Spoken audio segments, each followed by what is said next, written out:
Fort Washington, a garrison named after His Excellency George Washington himself. And now it is under a massive attack. George Washington watches the terrifying scene from just across the Hudson River.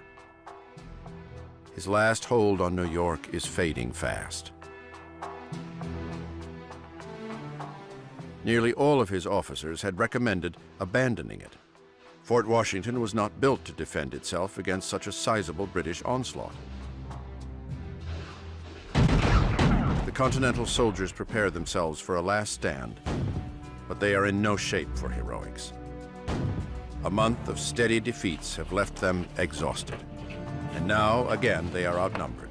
3,000 of them against 8,000 royals. It was Washington's most trusted general, Nathanael Greene, who had convinced the commander to defend the fort.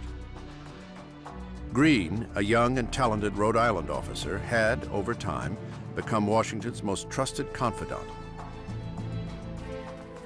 But this time, following his advice is a disastrous error in judgment for the rebel leader.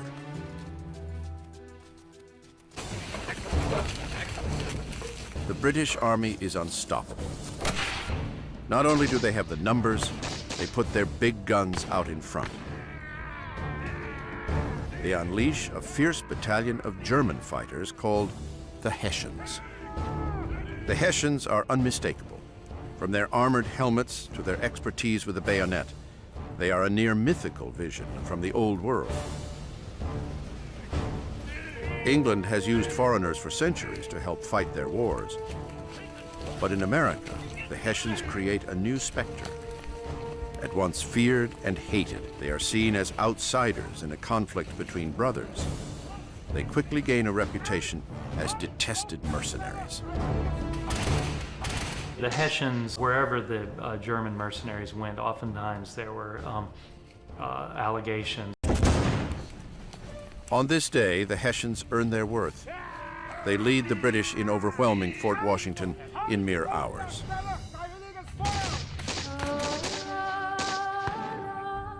By afternoon, the rebels lay down their weapons. Fort Washington is surrendered, and along with it, New York. The two sides now face each other up close. The King's army and their hired warriors get their first chance to gaze upon the faces of the exhausted rebel army they have pursued for months. It is a sight that leaves them shocked.